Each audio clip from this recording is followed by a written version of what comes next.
مسکین پور شریف کے قریب ایک گاؤں تھا جس میں ایک لڑکا تھا غریب گھر کا، اور اس کے ذمے ماں باپ نے لگایا ہوا تھا کہ بس تم نے بکریاں چرانی ہیں۔ تو وہ 11-12 سال کا لڑکا تھا، صبح اٹھتا بکریاں لے کے جاتا، سارا دن بکریاں چراتا۔ بکریاں چرانا بہت مشکل کام ہوتا ہے، ایک تو گرمی ہوتی ہے، دھوپ میں بھاگنا پڑتا ہے، دوسرا کبھی کوئی بکری ادھر منہ مارتی ہے کوئی ادھر منہ مارتی ہے، تو ان کے پیچھے بھاگ بھاگ کے بندہ تھک جاتا ہے۔ اب یہ لڑکا گرمی کے اندر دھوپ میں ہر وقت بھاگ بھاگ کے نا رنگ کالا ہو گیا، جسم کمزور ہو گیا، پسینہ آتا تھا، ڈی ہائیڈریشن ہوتی تھی اور پینے کو پانی نہیں ملتا تھا۔ تو بڑی مشکل سے یہ دن گزارتا اور شام کو واپس آتا، اور جب واپس گھر آتا تو ایسے تھکا ہوا ہوتا تھا کہ بس آ کے بستر کے اوپر گر جاتا تھا، نیند آ جاتی تھی۔ اگلے دن جاگتا تھا تو پھر بکریاں چرانی۔ بکریاں چرا چرا کے اس کا نا ستیہ ناس ہو گیا تھا۔ ایک دن اس کو ایک دوست ملا، ایک دوسرے سے حال پوچھے۔ اس نے اس سے پوچھا کہ بھئی سناؤ تمہارا کیا حال ہے؟ اس نے کہا یہ بڑا مزے میں ہوں۔ وہ کیسے؟ کہ میرے والدین نے تو مجھے ایک مدرسے میں حفظ کے لیے داخل کروا دیا ہے، اور مسکین پور شریف کے مدرسے میں تو بجلی کے پنکھے لگے ہوئے ہیں، سارا دن گرمی کا ہم بجلی کے پنکھے کے نیچے بیٹھتے ہیں، اور جب پینے کا وقت ہوتا ہے تو ٹھنڈے پانی کا کولر لگا ہوا ہے، برف والا پانی پیتے ہیں، اور 3 وقت کھانا مل جاتا ہے، تو ہم تو میاں بہت مزے کی زندگی گزار رہے ہیں۔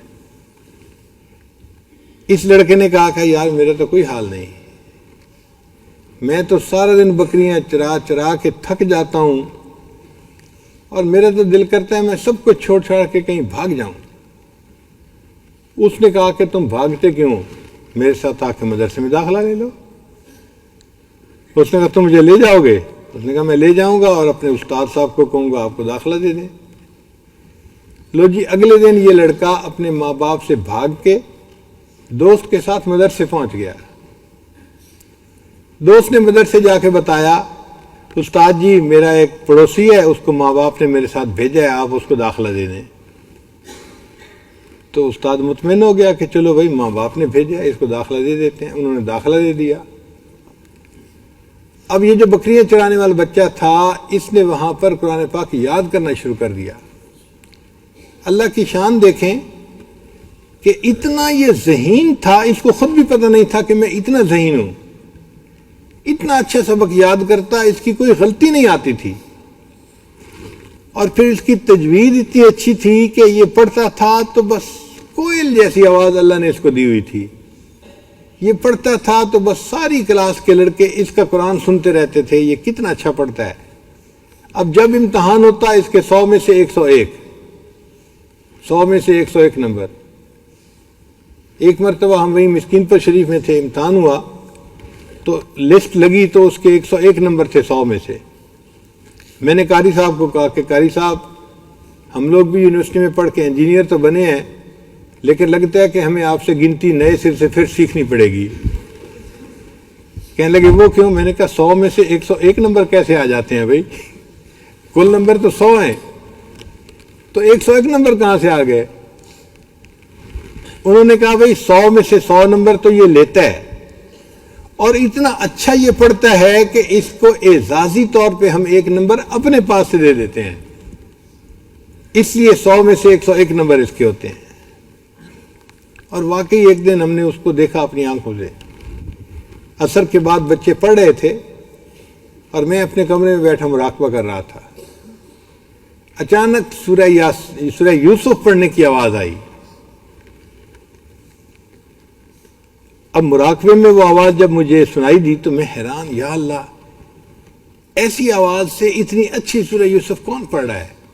تو میرے لیے مراقبے میں بیٹھنا مشکل ہو گیا، میری توجہ بار بار ذکر سے ہٹ کے قرآن کی طرف جائے، وہ یہ پڑھ رہا تھا۔ 5-4 منٹ تو میں نے کوشش کی، پھر میں نے کہا کہ بھئی اس مراقبے کا کیا فائدہ۔ میں اٹھ کے باہر آیا تو دیکھا پوری کلاس کے بچے بیٹھے ہوئے ہیں، استاد بیٹھے ہوئے ہیں، اور وہ بچہ بیٹھ کے سورہ یوسف پڑھ رہا ہے، آنکھیں اس نے بند کی ہوئی ہیں اور لگا ہوا ہے سورہ یوسف پڑھنے میں۔ جو لوگ قریب سے راستہ گزر رہے تھے نا وہ بھی وہاں کھڑے ہو گئے، اور میں جو اپنے کمرے میں بیٹھ کے ذکر کر رہا تھا، معاملات کر رہا تھا، میں بھی چھوڑ کے وہاں پہنچ گیا۔ سارے لوگ اس کا قرآن سن رہے تھے، جب تک اس نے سورہ یوسف مکمل نہیں کی کوئی بندہ وہاں سے نہیں ہلا، اتنا اچھا قرآن پڑھتا تھا۔ خیر جب اس نے وفاق کا امتحان پاس کر لیا، حافظ بن گیا، تو اس نے اپنے استادوں سے مشورہ کیا کہ استاد جی مجھے کیا کرنا چاہیے؟ استادوں نے کہا بھئی آپ بہت ذہین ہیں، بہتر یہ ہے کہ آپ ملتان چلے جائیں اور وہاں پہ عالم بن جائیں۔ تو یہ نوجوان بچہ جو تھا یہ ملتان آ گیا اور وہاں آ کے یہ عالم بن گیا۔ اب عالم بھی بن گیا اور حافظ بھی بن گیا۔ اللہ تعالیٰ کی شان دیکھیں، اب اس نے چونکہ امتحان دے دیے تھے تو اس کو واپس اپنے گاؤں جانا تھا، اور یہ ابھی بھی ڈر رہا تھا کہ میں گاؤں واپس جاؤں گا تو میرے والدین مجھے کہیں گے کہ تیرا کام ہے بکریاں چرانا، جاؤ پھر بکریاں چراؤ۔ انہی دنوں ملتان کی ایک مسجد میں قرات کا مقابلہ ہوا، اور قرات کے مقابلے کے لیے انہوں نے کہا تھا کہ جو اچھی تلاوت کرے گا اس کو عمرے کا ٹکٹ انعام میں دیا جائے گا۔ تو بڑے لوگ راہ حضرات جو تھے اس میں مقابلے میں حصہ لینے کے لیے آئے۔ اس کو بھی کسی نے بتایا تو یہ قاری صاحب بھی پہنچ گئے۔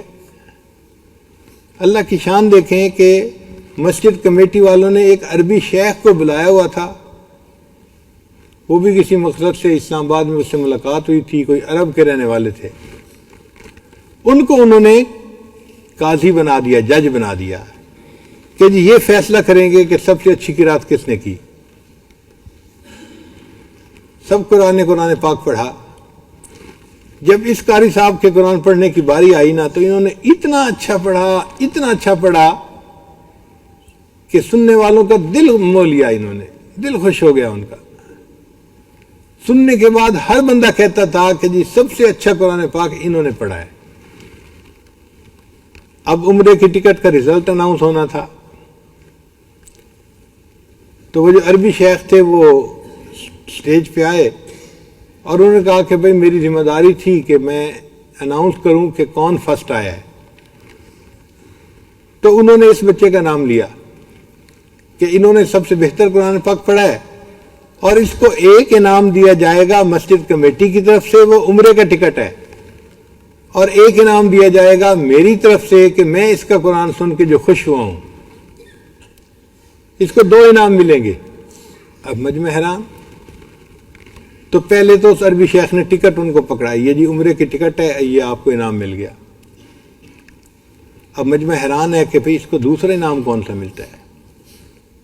تو عربی شیخ نے اعلان کیا کہ دوسرا انعام جو میں اس بچے کو دینا چاہتا ہوں وہ یہ ہے کہ میں مکہ مکرمہ کا رہنے والا ہوں، میری ایک بیٹی ہے جو جوان العمر ہے اور اس نے مجھے اجازت دے کے بھیجا تھا، میں اپنی اس بچی کو اس نوجوان کے نکاح میں دینا چاہتا ہوں۔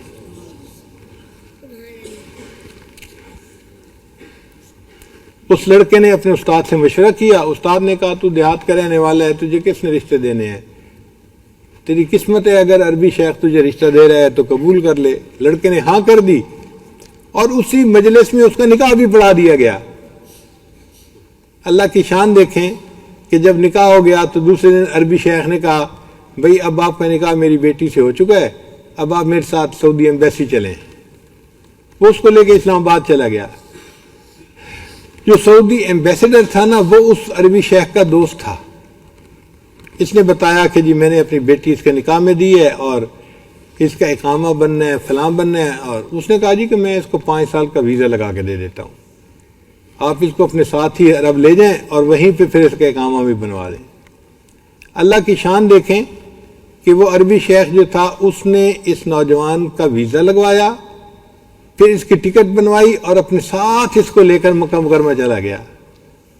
وہ لڑکا جو دھوپ کے اندر بکریاں چراتا تھا اور پسینے میں رہتا تھا، آج قرآن مجید کی برکت سے اس کا گھر مکہ مکرمہ میں بنا، شادی ہوئی، وہاں کے ایئر کنڈیشن گھروں میں وہ رہنے لگ گیا، اور وہ بچہ قرآن پاک پڑھتا تھا جب وہ روزانہ رات کو طواف کیا کرتا تھا بیت اللہ کا، کہاں بکریوں کے پیچھے بھاگتا تھا اور کہاں بیت اللہ کا طواف کرتے ہوئے اسے قرآن پاک پڑھنے کی سعادت مل رہی ہے۔ یہ ہوتا ہے پرجوش طالب علم کہ شوق ہوتا ہے اور وہ بندہ جو کام کرنا چاہتا ہے اس کو کر گزرتا ہے۔